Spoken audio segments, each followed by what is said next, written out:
تو امیر المومنین اور میرے چھٹے امام جعفر صادق علیہ الصلوۃ والسلام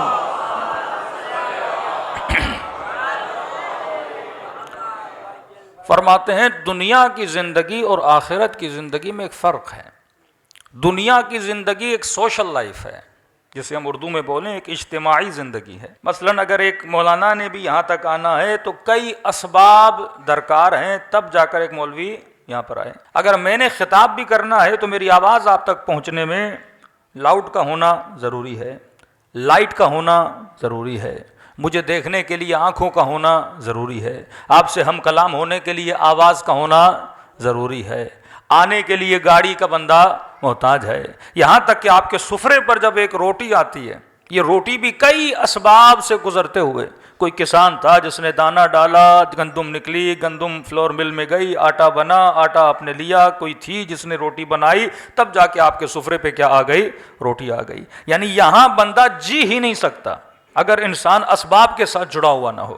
تبھی فرمایا جس کے اسباب جتنے مضبوط ہوں گے وہ زندگی اس کی اتنی کیا ہو جاتی ہے؟ آسان ہو جاتی ہے۔ لیکن فرمایا مرنے کے بعد جو زندگی ہے وہ زندگی بغیر اسباب کی زندگی ہے، یعنی یہاں بدن سے روح نکلی، اب وہ جو عالم ہے وہ عالم اسباب نہیں ہے۔ یہاں تو لوگوں کا محتاج ہے، وہاں پہ بندہ صرف اور صرف خدا کا محتاج ہے۔ وہاں ایک ہی سبب ہے اور وہ پروردگار عالم ہے۔ یعنی یہ نہیں کہ وہاں آپ کسی کے محتاج ہوں۔ تو دو جملے استعمال کیے، فرمایا یہاں کی زندگی سوشل لائف ہے، اجتماعی زندگی ہے، لیکن مرنے کے بعد جو زندگی ہے وہ انفرادی زندگی ہے۔ یعنی جیسے روح بدن سے نکلی، اب جو سفر انسان طے کرے گا یہ تک و تنہائی کا سفر ہے۔ اب یہ نہیں کہ باپ مدد کرنے کے لیے آ جائے، بھائی مدد کرنے کے لیے آ جائے، کوئی غیر مدد کرنے کے لیے آ جائے، کہ نہیں، جتنے سال انسان سفر کرے گا تک و تنہا سفر کرے گا۔ کہ مولا کیا وہاں پہ کوئی مدد نہیں ہوگی؟ فرمایا اگر وہاں پہ کوئی مدد ہوگی بھی تو انسان کے اپنے عمل کی مدد ہے۔ لمحہ لمحہ جو تو نے گزارا ہے، اگر وہ لمحہ ذکر خدا میں گزرا ہے وہاں پہ نعمت بن کر آئے گا، اگر غفلت میں گزرا ہے، دعائے خمس عشر امام زین العابدین فرماتے آئے خدا میں پناہ مانگتا ہوں ہر اس لذت سے جس لذت میں تیرا ذکر نہ ہو۔ کہ بندہ لذتیں حاصل کرتا جائے لیکن خدا کا ذکر نہ ہو۔ کھانا اللہ کی لذت ہے لیکن بسم اللہ پڑھ کے بندہ یہ لذت حاصل نہ کرے تو یہ لذت عبادت نہیں ہے، یہ لذت انسان کے لیے غفلت بن جاتی ہے۔ تو فرمایا وہاں پہ اگر کوئی چیز تمہارے کام آئے گی وہ کیا ہے؟ انسان کا اپنا عمل ہے۔ اب اسی لیے معصوم فرماتے ہیں ہر مرنے والا جب مرتا ہے، اب یہ نہیں کہ کوئی اسے دیکھتا نہیں ہے، جتنے بھی اس کے مرحومین ہیں اس کی روح کو آتا ہوا دیکھتے ہیں اور آپس میں بولتے ہیں ارے جائیں اس کو ریسیو کریں، ارے جائیں اس سے باتیں کریں، لیکن یہ مرحومین اس کو بولیں گے ابھی اس سے بات کرنے کی ضرورت نہیں ہے، کیونکہ یہ سکرات کے لمحوں سے گزر کے آیا ہے، اور سکرات انسان کے وجود پہ ایسا شوق ڈال دیتا ہے کہ انسان بات کرنے کی صلاحیت نہیں رکھتا۔ کیسے چند لمحے چھوڑ دو، اسے چند گھڑیاں چھوڑ دو تاکہ اسے سمجھ آ جائے کہ میں دنیا سے نکل کر عالم آخرت میں آ گیا ہوں۔ پھر فرماتے ہیں کئی لمحوں کے گزرنے کے بعد جب یہ مرحوم تھوڑا ریلیکس ہو جاتا ہے، اب اس سے ملنے آتے ہیں اور اس سے ایک سوال کرتے ہیں کہ تو جہاں سے آیا ہے وہاں پہ ہمارا فلاں رشتہ دار جو تھا اس کے حالات کیسے ہیں؟ اس سے پتا چلتا ہے کہ اوپر والوں کو نیچے والوں کے حالات کا پتا نہیں ہے اور نیچے والوں کو اوپر والوں کے حالات کا پتا نہیں ہے، لہٰذا یہ حالات کی معلومات کس سے لیتے ہیں؟ جو دنیا سے وہاں جا رہا ہے، کہ یہ بتا جو وہاں پر ہے اس کے حالات کیسے ہیں۔ یہاں تک بھی ان کو علم نہیں ہے کہ زندہ ہے یا مر گیا ہے، مالی حالات کیسے ہیں، زندگی کیسے گزر رہی ہے۔ فرماتے اگر یہ بولے گا کہ وہ مر چکا ہے تو ان کے چہروں پہ مایوسی آ جاتی ہے، اس کا مطلب مر تو چکا ہے لیکن ہم اس سے ملے نہیں ہیں، اور اگر ہم نہیں ملے تو اس کا مطلب یہ ہے یہ وادی سلام کی طرف نہیں گیا ہے، وادی برہوت کی طرف گیا ہے۔ اور اگر یہ سنتے ہیں کہ وہ زندہ ہے تو ان کے چہروں پہ خوشی آ جاتی ہے، اس کا مطلب ابھی تک اس عالم میں آیا نہیں ہے، اور وہ دعا کرتے ہیں کہ پروردگارا اگر مر جائے تو اسے وادی سلامتی میں لا کر کھڑا کر دینا۔ صلوات پڑھے محمد وعلی محمد پر۔ فرماتے ہیں اس حد تک ان کا آپس میں ملنا جلنا ہوتا ہے کہ امیر المؤمنین وہاں پہ ملاقات کا سلسلہ کیسے ہوگا؟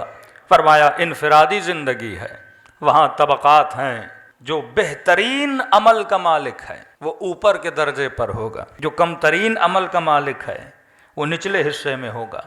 اب کہا کہ دنیا میں آزادی ہے، مثلا یہاں پہ جو غریب علاقوں میں رہتے ہیں وہ شاید کسی گاڑی پہ چڑھ کے امیروں کے علاقوں کا دورہ کر لیں، کوئی پاکستانی ویزا لگا کے کسی امیر ملک کا وزٹ کر لے، لیکن کہا کہ وہاں پہ یہ اجازت نہیں ہے۔ جو نچلے درجے میں ہے اسے اجازت نہیں کہ وہ اوپر والے درجے میں جائے۔ مثلا ہم جیسا گنہگار ہوگا اسے یہ اجازت نہیں کہ وہ سلمان کے گھر کا دورہ کر لے، اسے یہ اجازت نہیں کہ وہ انبیاء کے گھروں تک جائے۔ جو نیچے ہے اسے اوپر جانے کی اجازت نہیں ہے، لیکن فرمایا جو اوپر والے درجوں میں ہے ان کی مرضی ہے، وہ جب چاہیں نیچے والوں سے جا کے ملاقات کر سکتے ہیں۔ کہ اس کا ریزن کیا ہے؟ کہ کیونکہ جنت مقام سکون ہے، جنت مقام سکون ہے، خدا وہاں پہ کسی کو بے سکون ہونے نہیں دیتا۔ اب نیچرل ہے جس بندے کے مقامات چھوٹے ہیں اگر وہ اوپر جائے گا ان کی نعمتوں کو دیکھے گا تو اس کے اندر کیا پیدا ہوگا؟ یأس اور حسرت پیدا ہو جائے گی، غمگین ہو جائے گا کہ یہ مقام میرے پاس کیوں نہیں ہے۔ لیکن اوپر والا جب نیچے آئے گا وہ اور اللہ کا شکر ادا کرے گا کہ خدا نے مجھے کیا عطا کی ہیں، نعمتیں عطا کی ہیں۔ تو فرمایا وہاں پہ اگر کوئی امیر المومنین سے ملنا چاہتا ہے اس میں مرضی میری نہیں ہے، مرضی علی کی ہے۔ جب وہ چاہیں گے ملنے آئیں گے، رسول جب چاہیں گے ملنے آئیں گے، سلمان جب چاہیں گے ملنے آئیں گے، شہداء جب چاہیں گے تو ملنے آئیں گے، ہمیں اجازت نہیں ہے۔ تبھی فرمایا یہ دنیا ہے، یہاں پہ اپنا مقام اتنا بلند کر کہ جب وہاں چلا جائے یہ مرضی تیرے ہاتھ میں رکھی جائے، تو جب چاہے علی کا دیدار کرنے چلا جائے۔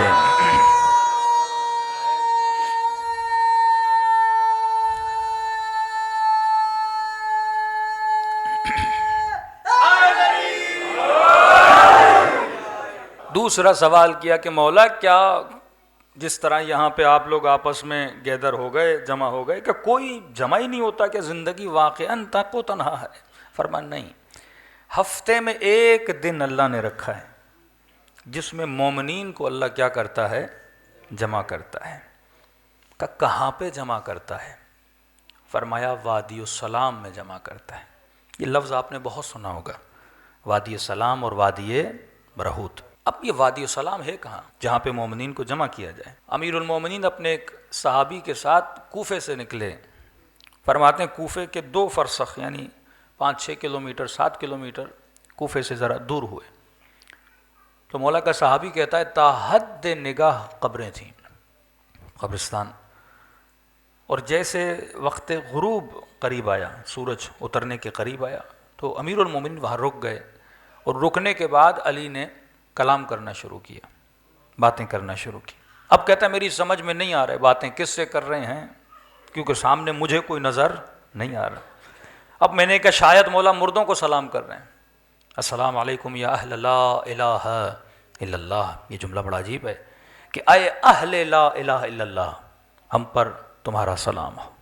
مطلب مرنے کے بعد ہر بندہ اہل لا الہ الا اللہ بن جائے گا، ہر بندہ معرفت خدا کو حاصل کر لے گا، ہر بندہ مقام پروردگار عالم کو جان جائے گا، کیونکہ موت معرفت کا ایک وہ پہلو ہے کہ جیسے بدن سے روح نکلتی ہے تو معرفت کا ایک ہلکی سی جھلک انسان میں آتی ہے، پروردگار عالم کی قرب خدا انسان کو ملتا ہے۔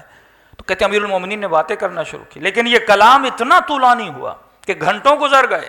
کہتے ہیں میں تھک کے زمین پہ بیٹھ گیا، بالآخر میری ہمت جواب دے گئی، میں نے کہا امیر المومنین میں بیٹھ کے تھک گیا ہوں اور آپ ابھی تک کھڑے ہیں اور کلام کر رہے ہیں۔ امیر المومنین فرماتے ہیں اے میرے پیارے صحابی، اگر تمہاری آنکھوں سے اللہ پردے ہٹا دے تو حلقاً حلقہ تم یہاں پہ لوگوں کے گروہ دیکھو جو عالم برزخ سے وادی السلام میں آئے ہیں اپنے امیر المومنین سے ہم کلام ہونے کے لیے۔ ہر شب جمعہ ارواح کہاں آتی ہیں؟ وادی السلام میں آتی ہیں۔ اب وادی السلام یہ فزیکل وادی السلام نہیں ہے، لیکن ایک ایسی جگہ جہاں انبیاء کی ارواح، جہاں امیر المومنین کی روح موجود ہے، اور وہاں پہ کیا آ کر لے دنیا مقام عمل ہے۔ اب کئی لوگ کہتے ہیں مولانا کیا مرنے کے بعد عمل ختم ہے؟ ہم مرنے کے بعد کوئی عمل نہیں ہے کہ بندہ یہ کہے کہ مرنے کے بعد 2 رکعت نماز پڑھ کے اپنا عمل بڑھاؤں گا، 4 روزے رکھ کے اپنا عمل بڑھاؤں گا، 2 حج کر کے اپنا عمل بڑھاؤں گا، خیرات کر کے اپنا عمل بڑھاؤں گا۔ مرنے کے بعد کوئی عمل نہیں ہے۔ فرمایا مرنے کے بعد عمل نہیں ہے، لیکن علم حاصل کرنے کی اجازت خدا ضرور دیتا ہے. یعنی مرنے کے بعد عمل میں اضافہ نہیں ہوتا، لیکن مرنے کے بعد انسان کے علم میں اضافہ ہوتا ہے. اور جب جب ان ارواح کو وادی السلام میں لایا جاتا ہے اور اہل بیت کی محفل میں آتے ہیں تو ان کے وجود کے علم میں کیا ہوتا ہے؟ اضافہ ہوتا رہتا ہے.